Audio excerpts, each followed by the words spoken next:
Okay, good morning, everyone, and thank you for joining us on this wonderful Wednesday morning before Shavuos. Right, what a great day! What an awesome time! Right, and you're wondering why I'm so chirpy this morning. I'm on my second cup of coffee, so we're doing awesome today.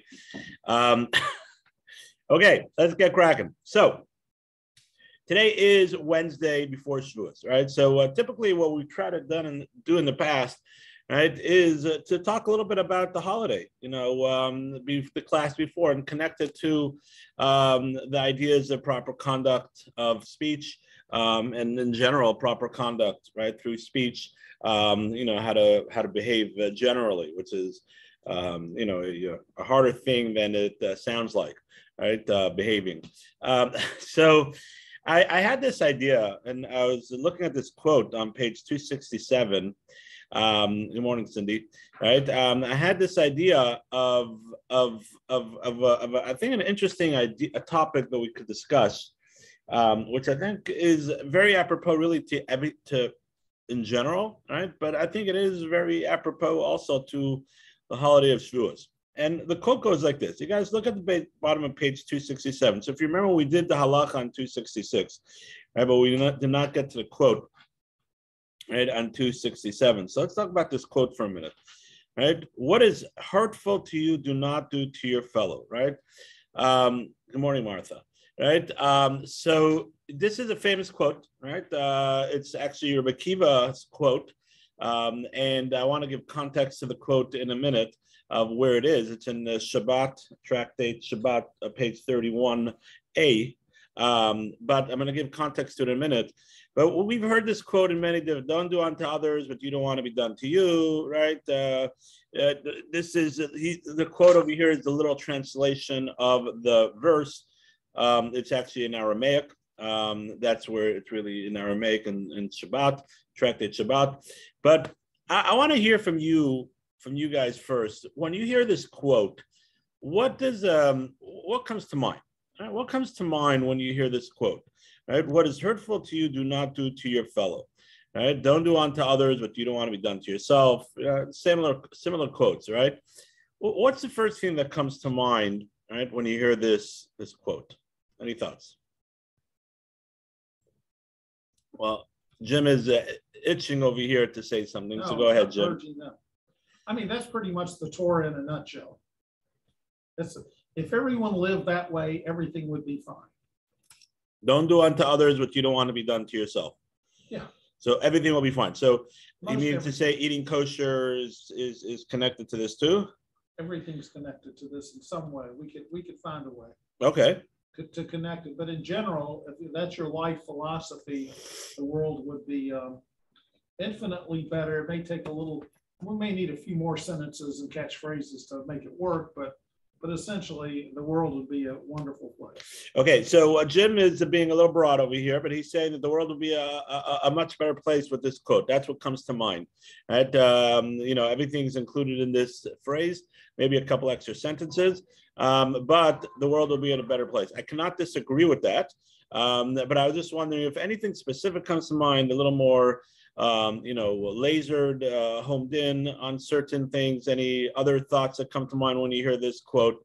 I mean, it is a pretty broad quote, but any other thoughts from anybody when you hear this quote? It's specific saying do not do, as opposed to when we think of when you hear it the other way, the secular way of saying do unto others. This is specific saying don't do.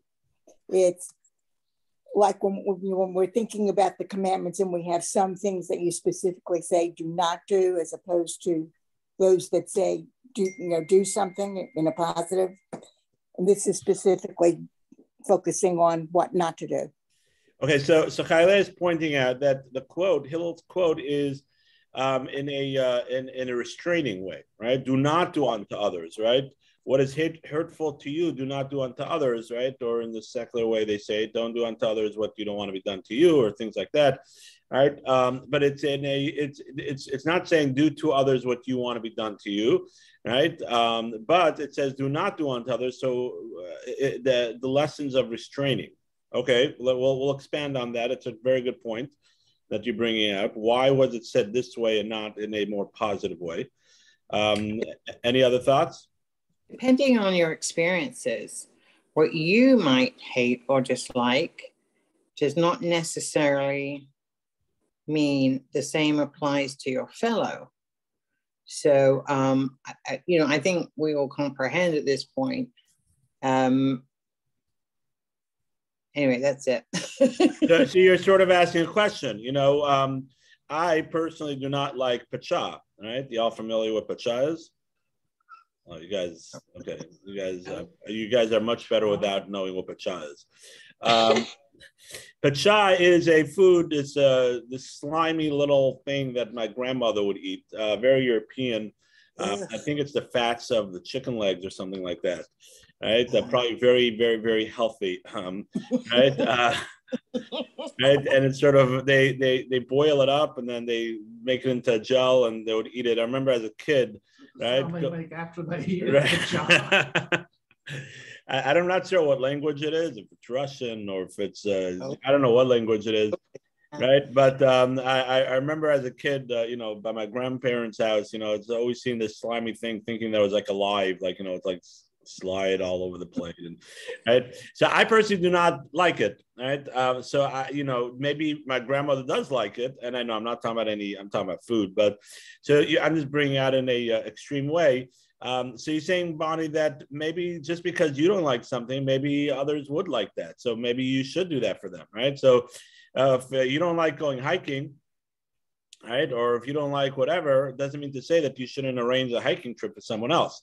Is that your point? You're trying to bring out that? Well, but you actually, that was my point. But now, actually, I know this is kind of broad, but are we talking about like if we speak badly to somebody, or if we obviously the quote is not, and I'm just waiting to hear what you guys say.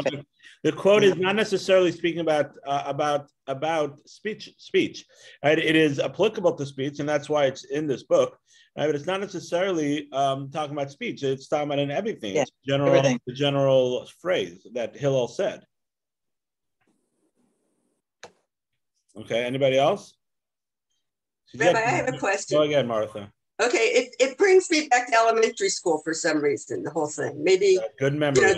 Calling it the golden rule, thinking that it would just be written someplace and that we were supposed to treat each other as we wanted to be treated. And I don't know why it was called the golden rule. I guess it makes sense. Mm-hmm. But we it's in the Talmud, as most good things come from the Talmud, right? So it's actually a quote in the Talmud, in Tractate Shabbat.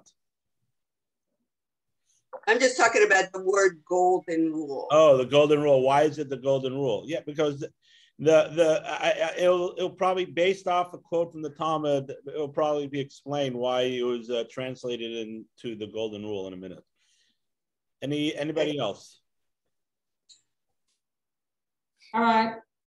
I don't know if I have much of a comment, but I'm just curious on two things. One, and this will, when I see the reference, it's coming from Shabbos 31a. Mm-hmm. Is that a code that usually deals particularly with things for Shabbat or not? And I ask that because when I read it, I wondered if it was in the context of things that are prohibited to you to not do to your fellows. So that was one. And then the second thing was, I'm curious as to what the Hebrew word is for hateful, what the original Hebrew is, because I know that different translations might use different words. Okay, good question. So now I think it's let's talk about let's get to the quote of the story, what happened. Okay, well let's learn a little Talmud together. So I pulled it up on my phone. Right, there's a beautiful website called Sefaria, SEFARIA.org. Right, and Sefaria has thousands of Jewish books. Svarim. They have the whole Chumash in there, translated with commentaries. They have the Talmud. They have the Mishnah, and they have many other articles and books. It's a great website if you want to look something up. So it's just easier than pulling out the whole Talmud. Right? So I just pulled it up on my phone. Right? Because why not? Let's use technology, right? So the story goes like this, right? This Talmud says, so first of all, to answer your questions, is that the Tractate Talmud is primarily talking about the laws of Shabbat, actually, right? It does not talk about these laws. Now, within the Talmud, many times it's a very quick overview of the Talmud, extremely quick and not going into many details. But the Talmud is based off the Mishnah, right? The Mishnah different sections deal with different laws or ideas, right? Like ethics and father deals with our ethics, but Shabbat deals with the laws of Shabbat, right? What are you allowed to carry outside? What are you allowed to cook? What you're not allowed to cook? And many other, those are just some of the hundreds of laws regarding the laws of Shabbat. Right now, the Talmud goes out and expands on that and brings out the oral law from the Mishnah. The Mishnah is written like cliff notes, right? And the Talmud goes in and expands in it. Now, even the expansion of the Talmud, right, believe it or not, is still not always the clearest, right? And sometimes a little written shorthanded also. And therefore, we have all the commentaries. We have Rashi, we have Tosfos, we have all the medieval commentaries, Maimonides, Nachmanides, and many others that go ahead and expand on the Talmud and explain the Talmud more in detail.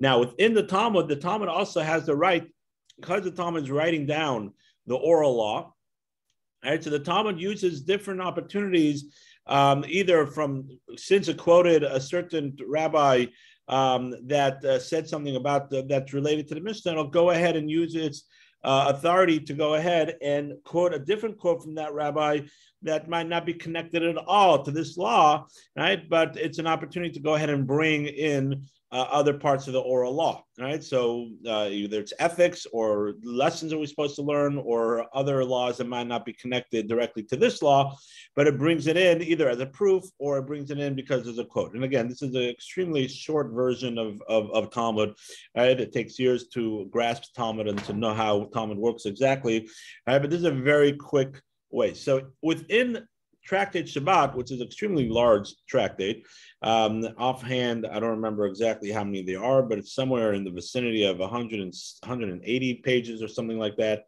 right? I don't recall exactly offhand. I could look it up, but let me look it up 1 second. Shabbat has.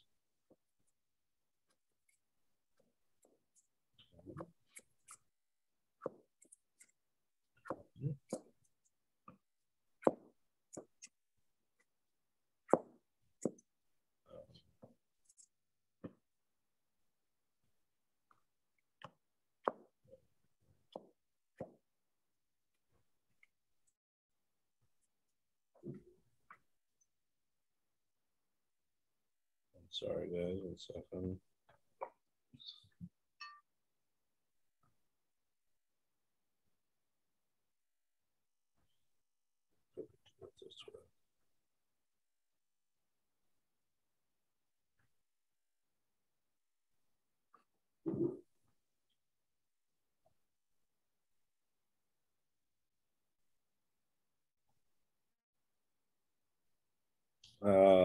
Give me 1 second. Okay, Shabbat has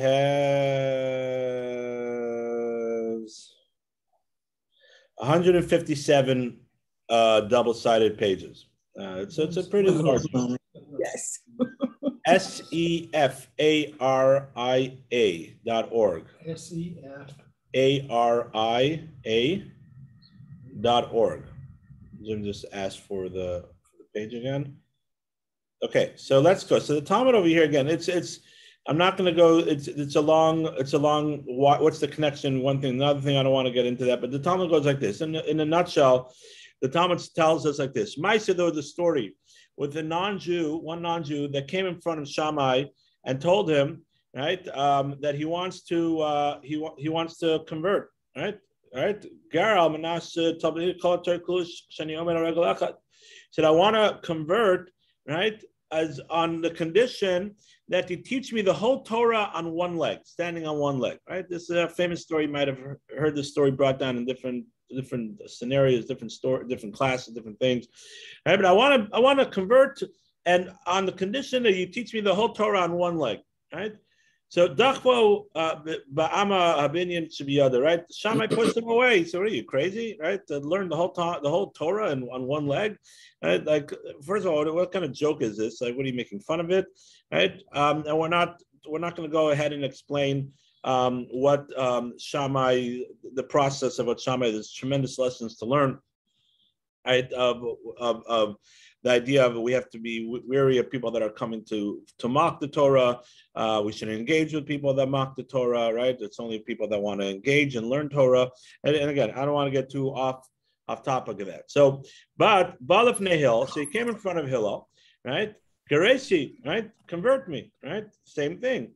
Amalo, he told him, right? The Alecha Sane Lechabrach Letabid Zu Hikal Tarakula, right? So it's in Aramaic. Right, so he said like this, which is hateful to you, right? The alayach, which is on you, snei, which is hurtful. The chavrich letaber, you're not supposed to do to your friend, right? So what is hateful to you, do not do to your friend. This is the entire Torah. So Martha, this is probably why it's the golden rule, and this is what Jim was saying before. This is like the whole Torah. So that he said, this is the whole Torah. What does it mean? This is the whole Torah, right? The rest is interpretation, it's commentary, right? Go and study. And he told him go and study. That was Hillel said. So, of course, we have to understand what's the context of Hillel's explanation regarding this question, right? So the idea of it's the golden rule because, as Jim was saying before, and this is the whole Torah, right? What does it mean that this is the whole Torah? Right, and Hillel Hillel has said Kiva has said other statements that he said is Zeklal Gadol Torah, right? Love your neighbor as yourself. This is the big rule of the Torah, right? So we see that there's other things that are the main things of the Torah, right? And of course, it doesn't mean to say in any one way or shape that the other things are not part of the Torah. Of course, they are, right? So, but what was his answer to this non-Jew that wanted to convert on one leg, right? And he told him this quote, right? So we have to put it into context. Of course, it fits in everywhere, right? And the statement itself is a powerful statement. But the question is, what are we supposed to learn, right? And to take out from the statement based off of what Hillel told him, right? And I once heard this beautiful idea, right, or read this beautiful idea, I don't recall, right, that Hillel understood, right? Hillel understood that this non-Jew that was coming, what kind of question is it? I want to be converted on condition of learning the whole Torah on one leg. I mean, like, come on, Shammai is right. The guy's making a joke. Like, who are you kidding, right? Like, and what are you trying to say on one leg? Like a stand on one leg, like, so I want to do it like while I'm tight roping across Niagara Falls. What does it mean even like doing it on one leg? It's like it's coming to mock the Torah, right? It's like I want to come and convert, and I want to convert, and I want you to teach me all the Torah very quickly, right? I want to, on the condition that I only have to do part. Like, what was the question even, right? That Hillel. Number one, didn't say like, hey, stop making a mockery of the Torah, right? And number two, what was Hillel's response back? And I heard this idea once that Hillel understood from the question, right, that this person that was coming to ask this question, right, was really not understanding, right, what that concept of Torah is. And this is how it ties into receiving the Torah, right, the Mount Sinai, which we're celebrating on the holiday of Shavuos, right? He understood that this person was thinking that, yeah, I want to be connected to Torah. Right? I want to join the Jewish people, right? I understand there's a connection to God, the beauty of it, the family, whatever reason it was. But he was telling Hillel in a hinting way that the whole one leg means to say, like, is there a way of connecting to Torah and without getting the whole Torah?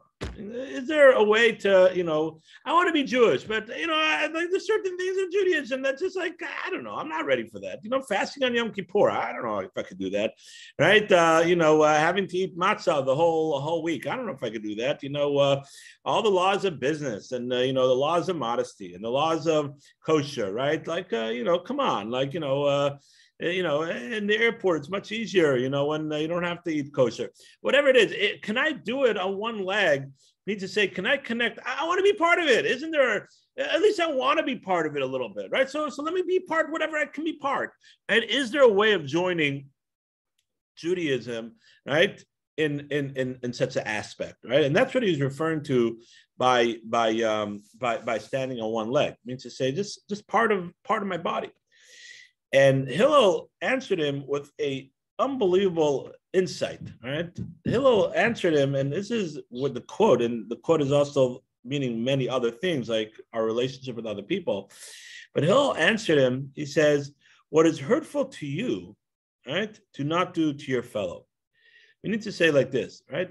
In your body, right, if you only have one leg, right, you're not going to cut off. Say, I want to have a good, healthy body, but I'm only going to exercise on half my body, not the rest of my body, right? Right. I'm gonna chop off one leg because I don't like that leg. I'm only going to take care of this, but not that, right? You shouldn't be doing, right? You shouldn't reflect internally on yourself. Do what's hurtful to you means to say you don't want to hurt. You're not going to go and do it intentionally. You want to, I want to lose weight, right? But, okay, I want to do it. But to have a philosophy say, I don't want it, right? I only want half my body to be healthy, right? I only want to have good cholesterol, but I don't care about my blood pressure, right? I only want, my whatever it is, right? You're hurting yourself, right? You're not going to do that. So too, do not do it to your fellow means to say, you have to understand that he's said you're joining the Jewish people, right? You're going to hurt the concept of Judaism, and your whole philosophy of Judaism, right, is that Judaism could be half-baked, right? I could just do it a little bit here and a little bit there, and I'm connected, right? Said, do not have this philosophy for your fellow means to say for other things that you want to connect with, right? He brought it out in an important lesson of interpersonal relationship because we understand that. But he was saying that it's referring to also our relationship, right, with other things that we're trying to connect with, right? Our fellow will be here referring to you want to be part of Judaism, realize that you can't have a half-baked Judaism. And you can't have a half-baked Judaism in philosophy. Right? We all have challenges. Let's not forget that. Right? But in the philosophy, understood that this was the philosophy that he wants to have. Right? And therefore, he said, this is the golden rule. It means to say, what is the golden rule? This is Kol Torah Kula, Torah. You cannot have 612 mitzvot in the Torah. Right? There's 613 mitzvot in the Torah. You have to believe that there's 613 mitzvot in the Torah. You have to believe that you have to connect to all parts of it. We might struggle and we might have a hard time. We might not be as learned, right? We might, certain things are harder than others. But in our philosophy and what we realize what Judaism is, what we realize our relationship with Hashem is, that every mitzvah is just like another organ in our body. Right? And we cannot go ahead and say, I only want to be part Jewish. I only want the parts of Judaism that I like, that or fit with my philosophy or fit with the way I see things. Right? Just like you can't have a half a body. And just like you're not going to go. So I only like my upper part of my body. And I say, well, let's chop it off the next one. I mean, it doesn't even make sense. And we're not going to hurt ourselves. Right? It doesn't make sense. Unless someone's unfortunately ill and then they need help. It just doesn't make sense. Right? And I just want to expand on this a little bit, and then we'll tie it back into to Shmiras Halashon. But to talk about this for a minute on Shavuot. And this is what we're celebrating on the holiday of Shua. For those that are going to join us at 4:20 in the morning, which I'm sure you all will be here, right, to join my class at 4:20 in the morning, right, because I have the best slot. They always give me the best slot, right, because I can say anything. No one knows what I'm talking about anyways. I mean, I can talk about Legos, right? I'm just kidding. God forbid. For those that come, chas v'shalom, right, chas v'shalom, right? But we're gonna talk about the topic is, Shua is a GPS to our lives, right, to our spiritual lives. And we're going to talk more in detail of what is our relationship with the Torah and how it's supposed to help us, really connect to our spirituality. But one of the fundamentals ideas, one of the core values, right, that we always have to remember is that there's a tremendous difference in between having a philosophical reason for not doing something and having what we call desires, right? Because whatever, it's hard. I don't mean desire like an active desire, like we discuss desires, but because philosophically we know that that's really the right thing. Well, we're too lazy. We have struggles, our finances, other competing hardships, right? There's a big difference between those two. One's called letiyavon. One means to say one is not doing what they're supposed to be doing, or not doing what they are supposed to be doing.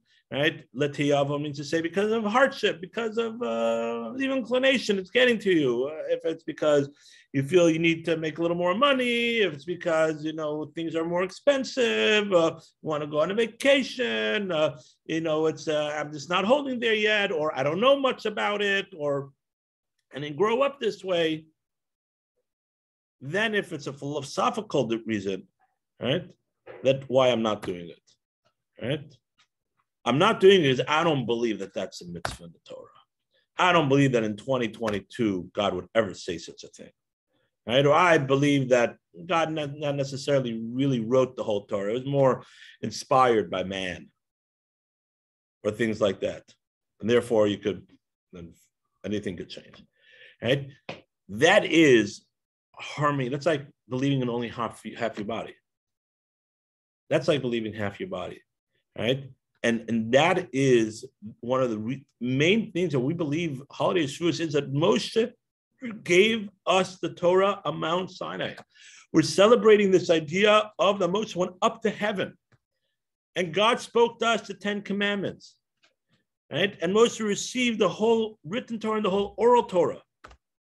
That is, we're celebrating the idea of believing that the whole Torah is applicable at all times because it's divine.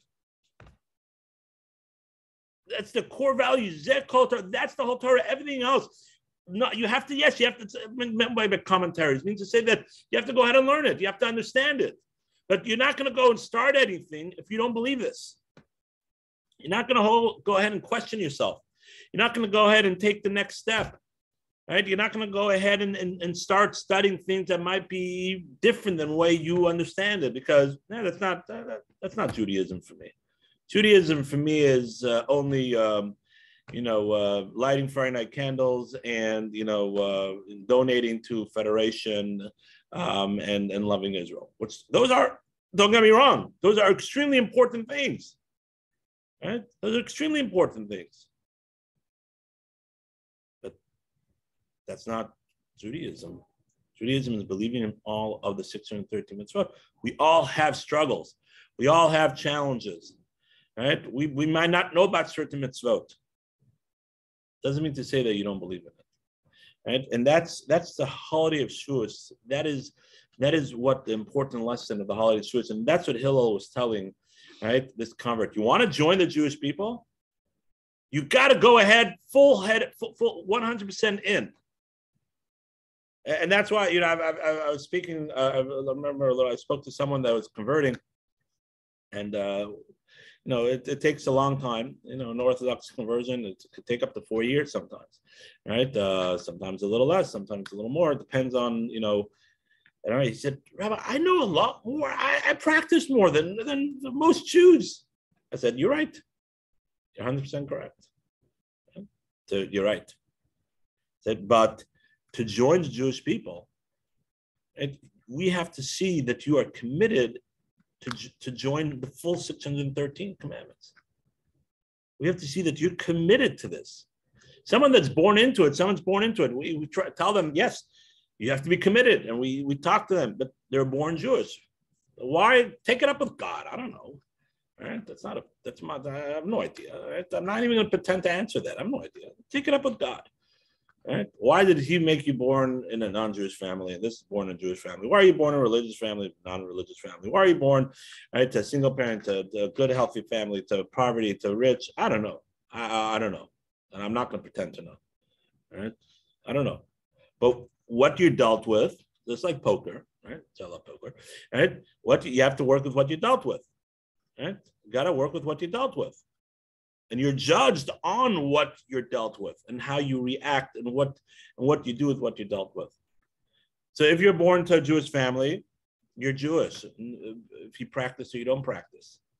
Right? But of course, one has to try to grow every day, right? And at least in the philosophy, know that all the Torah is true. We might have a hard time with it. I have a hard time with some of it. Right? I struggle with some of it. But I know that it's all true, and I might not understand all of it. Right? And someone that's joining the Jewish people, we have to make sure that they believe in that to join the Jewish people. Right? And that's what the holiday of Sukkot is. We're celebrating this gift that God gave us. Right? We're celebrating the whole Torah, not just the part of the Torah that fits with our ideals, with our society, with what we feel good. That's what we're celebrating on Sukkot. And therefore, Hillel told his convert and in the most strongest way, because this we understand, right? And now let's tie it back in over here. This makes sense to us, right? He was telling him a metaphor and things that make sense to us, right? Bonnie, you wanted to know, right? Why is it talking the negative? Or Chaylea, or Bonnie, I don't remember who said it, right? Doesn't make a difference, right? Right? Why does it say, what is hurtful to you, do not do unto you? Why does it say, what do you like, do to someone else? To restrain from doing something takes much more strength than to do something positive. You know that, right? You use more exercise, you use more muscles, and when you're walking down a hill and climbing up a hill, you have gravity pulling you down. To hold back. If you try like walking down a hill, if it's steep, right? Walking up the okay, sorry, tired out, but going down, it's easier, but it's harder because you have to like hold yourself back. When you're going down in a car, you have to hit the brakes the whole time, right? Right. That's why I think Mount Washington, they check your brakes at the bottom of the hill, right? I think so, right? Because it's so steep. To hold yourself back, right, from doing something, right, it's much harder than to do something that's positive. See, Hillel was telling him, right, to hold ourselves back from doing something to someone else, right? From not gossiping for a second, right? From thinking twice about what is the conversation at your Shabbos table or at Kiddush, right? What are you going to post now on Facebook or Instagram or WhatsApp or whatever social media that's out there these days, right? Or comment, right? Or emoji even, right? Believe it or not, emojis can be lashon hara, right? Could be part of avak, right? Dust of lashon hara, right? Emoji could also be. You make a silly emoji to comment that someone says, you're spreading that right now, right? So it's so much harder to stop and hold yourself back. And it is much harder to do that. But when we stop and think that we don't want, right? We don't want people to hurt us, right? What is hurtful to you, right? If we start and reflect what you want people to stop from doing something to you. We all want people to help us out, right? To be nice, give us, be smile and to be kind and to be nice. And that's all great. But it's easier for the majority of people. It's easier to give someone a smile, right, in the elevator than to hold yourself back at the water cooler and say, oh, you saw what the way she was dressed. Oh, you saw what she said. Right? Believe it or not, right? It is. Right? So to really change our attitude and to hold ourselves back from our instincts of commenting and saying things, right? Be hurtful to others, right? We have to have this mindset and thinking about, right? How do we want people to act towards us? How do we want people to act towards us? And when we start thinking about that and putting that in the forefront of our thoughts, then it'll help us to stop doing it to others. So Hillel was giving him an analogy that we can understand. Right? If you don't want that to be done to you, why do you think someone else wants that to be done? We're not all evil. The majority of us, 90% of humanity, believe it or not, is not evil inherently. The majority of humanity is not a philosophical thing that we want to hurt people. Right? We just fall prey to our instincts, to our actions, to our lack of judgment, to our lack of thinking. That's what we fall prey to. The majority of us, if we see right away, right, that our words are hurting that person, that individual, we won't do it. We're all really good people inside. Majority of us. Even those people that, say things that you don't like and have a different philosophical view in life or politics or a way of seeing things, the majority of people do not really want to hurt someone else. They're just so passionate about what they believe, and they don't really think of the act of how their comment or things would really hurt other people. Majority of us are not people that want to hurt other people. And therefore, what Hillel is telling him, and is just like the majority of us are not people that want to hurt other people. Just we need a constant reminder and say, hey, is this going to hurt me if I say this? If someone would say this against me, if someone acted this way like to me, if someone didn't invite me to this thing, right? If someone didn't or did X, Y, and Z to me, how would I feel? And if I would be hurt, or I would feel a little, so then don't do that to someone else, because that's how they'll feel. And we don't really want to hurt other people. Majority of us. So the insight of Hillel is telling us that we have to realize the way we are created. Right? We have to know the way we are. The majority of us do not want to hurt other people. But the majority of us don't think twice because that's just the way we are. We don't think, whatever, I need to get this comment down. I need to get this point across. It's just, I just can't control myself. It's such a good laugh. They're not really going to get hurt. They'll get over it. They have thick skin, right? So stop. How would you feel? It's not always the best, because some people do have thicker skin than other people. Right? And that's true. But overall, it's a way of reflecting. That's the analogy that Hillel was giving him regarding also his view of wanting to convert. He said, why do you really want to convert? You really want to convert because you really want to have a relationship with Hashem? Right? You really want to grow with Hashem? So really in philosophy, you really want to connect to all the Torah. You just don't know all of it, or you're just scared of all of it, or your desires don't want. So therefore you say, is it possible to connect to the Torah, right, on one leg? It means to say just to do the parts that I want to do, just to become Jewish on the parts that I want to. And if it's a philosophical thing, then you're right. It's a terrible thing. But Hillel was trying to teach him that you can't do that. Just like we understand in our relationship with other people that so many times we don't understand, we don't think, we don't really want to hurt someone else. So Hillel was telling him, remember, what is the real reason why you want to connect to it? What's the real reason why you want to connect to it?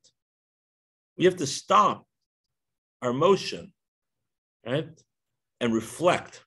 And stopping our emotion and reflecting is much harder than going and doing something positive.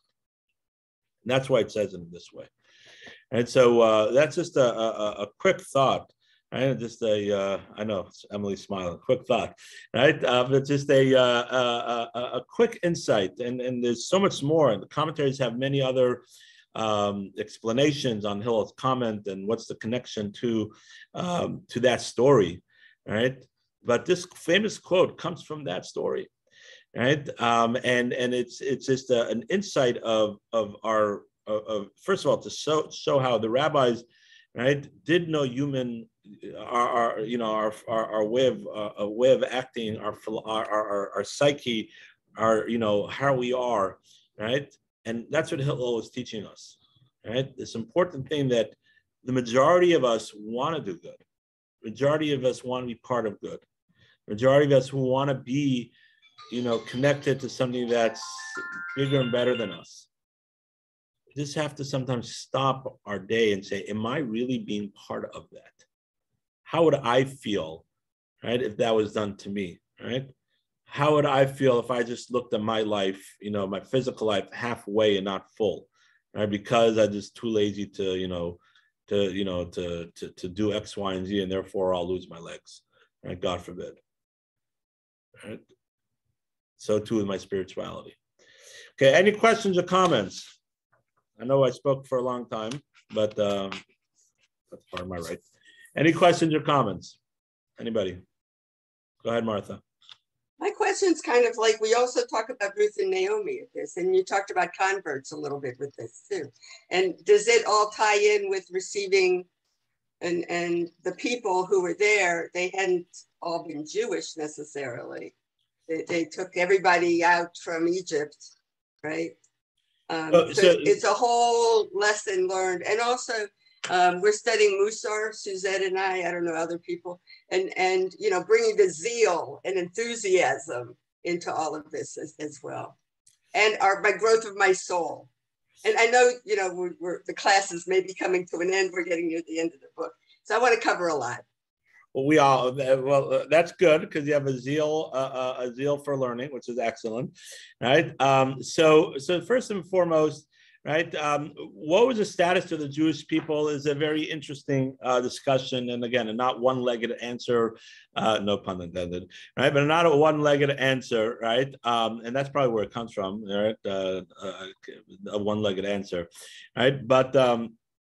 But suffices to say, the Talmud tells us that Mount Sinai was a time like the Jewish people became katinuk, just like any convert. When they convert, they're considered a katinuk shenoladami, like this idea of born again, right? The Christians didn't make it up. It came from the Talmud, right? It came from the Torah, right? It's when someone converts, they're like reborn, right? They get a neshama, because a Jewish neshama. That's the essence of who we are, right? Our soul, our neshama is the essence of who we are, right? So you sort of get like a rebirth, right? Because you get a Jewish neshama, right? A Jewish soul. So the commentaries say that one of the gifts that God gave the Jewish people on Mount Sinai was like this neshama. Now, they were the children of Abraham, Yitzchak, and Yaakov, right? So they were tribally, they still kept some mitzvot. They still had some commandments that they kept, right? And therefore they weren't b'nei Noach. They weren't from the 7 Noahites, right? Which is really what we would call non-Jews, right? B'nei Noach, the children of Noah, right? Which had the 7 commandments, right? Because they had other commandments, so they already got other commandments. So they were sort of in between. There wasn't the Jewish people yet either. So, but they weren't non-Jewish, what we would call non-Jewish. They weren't b'nei Noach, right? Because they had more commandments. They had already Shabbat. They had Rosh Chodesh, right? They had Brit Milah, right? They had already other commandments, right? But at the same time, the revelation of Mount Sinai and this famous midrash that God put a mountain over our head, right? Right. Yes, it says that because if you wouldn't accept this to be your burial place, right, which is for another discussion, right? We spoke about that at Purim, actually, right? But others say, the Talmud tells us, it was actually like the chuppah, it was like the canopy, right, of the marriage of Jewish people and God and the Torah, right, and the Torah, and that cemented the idea of the Jewish people. So it wasn't necessarily converting because there was nothing to convert to, right? But it was a formation of the Jewish people, which started with the Exodus of Egypt by God taking us out and us, and taking us out of the physical slavery, with climax with the spiritual freedom of the holiday of Shavuos, right? And that's really what the holiday of Shavuos is, really the climax of the holiday of Pesach, to the extent that Nachmanides holds that the days in between Pesach and Shavuos, what we call Sfirat Omer, the counting of the Omer, right? Nachmanides holds that it's like just like every holiday, right? Pesach, right? We have the first days, and then we have the last days, and then we have the days in between called Chol HaMoed, right? Chol means light, right? Moed, a holiday. So it's like the light part of the we're allowed to drive, but it's still Chol HaMoed, it's still part of the holiday, right? So and Sukkot the same way. We have to eat in the Sukkah, and we have to still shake the lulav and esrog, right? So Nachmanides says in the Kabbalistic realm, right? The Sfirat Omer is like the Chol HaMoed of the real holiday of Pesach and Shavuos. Pesach being the first days and Shavuos being the last days, right? And the days in between are like Chol HaMoed to get us ready for the last days, because the Exodus of Egypt, like we spoke about the lunch to learn, before Pesach, which was a lunch to learn about freedom, right? The real freedom, right, of Pesach was, as Hashem keeps on telling Moshe to tell Paro, is labduni b'midbar, to serve me, to connect to me in the desert, right? That was the purpose of the physical freedom, is to allow us to have a spiritual freedom, which is to be able to make choices of connecting to God or not connecting to God, right? And therefore, there's that correlation of the two. So really, those two things, those two major holidays, sort of created this formation of the Jewish people as a nation and as a chosen people. And before that, they were the chosen family. God chose Abraham's family they were like tribal family, right? But as a nation, these two actions really formed the Jewish people as a nation. And yes, everything has to be done with excitement. Judaism as a whole, it says in Tochacha, right? In the curses at the end of in Numbers, not the one we just read. It says the reason why God gave the curses, and curses might come because you didn't serve God. It doesn't stop there. It says you didn't serve God with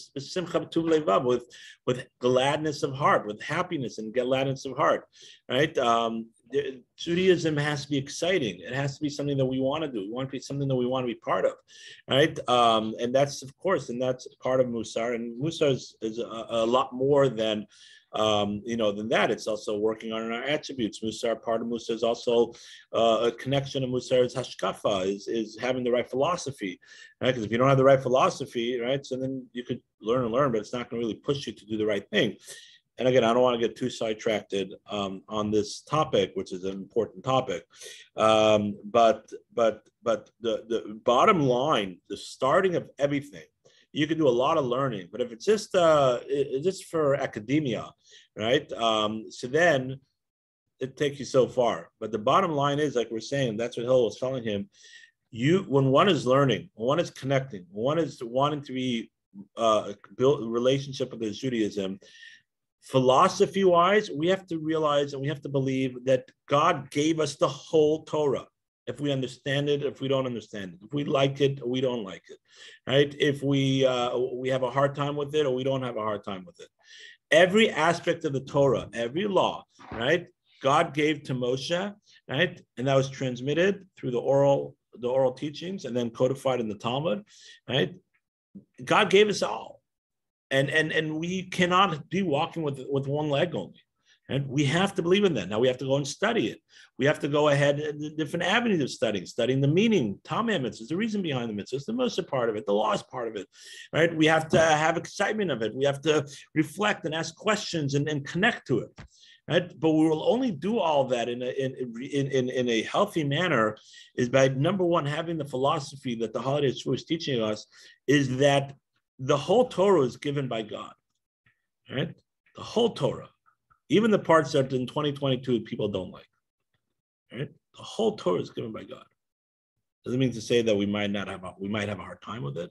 Doesn't mean to say that we need to understand it better, and it doesn't mean to say that we might not understand some of the things because we've been doctrined through our society. We have to go and study. We have to go and ask questions. We have to go in and be and think about it. But with this philosophy, right, that is a starting point. But if you have a philosophy that only part of it God wrote, or God changed his mind in 2022 about certain things, then a lot of the study is really more academia, right? Because you're not really believing in the whole Torah, because you're just believing in the parts that make you feel good, believing in the parts that resonate with you. So then it's not really God, it's you. What you like, what you don't like, right? So you're just going to study and say, we call it God, but it's a much deeper conversation, right? But that's the one of the important fundamental beliefs that we have to reflect on. And it doesn't mean to say we don't have a hard time. And it's in muscle. We could have different levels of this belief and how strong we believe it, right? And how much, but at least in the nucleus, this has to be the source of our belief, right? And that's really the starting point of it all. Any other questions or comments? Nope. Yeah. Nope. Yeah. Okay, so I think we'll stop here. I think we had a very good conversation. I know we didn't do any halakha, right? But I think we had a very good conversation, and we learned a very important lesson of how to refrain, a very important tactic, not lesson, a tactic of how to be able to control ourselves, right? And to refrain from getting caught up in the gossips of our table, getting caught up in the gossip in the elevator, right? Getting caught up in the gossips of social media. Do we want that to happen to us? Do we want someone to say this about us? Do we want this reaction about us? Right? Do we want that comment on us? Right? And that's really a great way of refocusing our priorities and refocusing, reconnecting to our priorities. It's better because our priorities are, again, the majority of us want to do good. We don't want to hurt other people, right? If you say, are you a person that wants to hurt other people? No. So why did you say, I didn't mean it. I don't know. I got caught up. I don't know. Right? So we're reconnecting to our priorities by double checking ourselves how we would want this to happen to us. Okay, thank you everybody for joining us. Quick reminder that Shavuos is right around the corner, right? And there will be an all-night learning, right? And that all-night learning starts at 12, right? 12 a.m. And there's plenty wonderful speakers from Rabbi Fish to Rabbi Orr, right? And myself and Rabbi Levin. Right, the first hour from 12 to 1 will be more of a chavrusa kind of learning. So come on over. We'll have different rabbis, different people joining, more discussion kind of learning. Right, the first speech I think is 1:15 or something like that.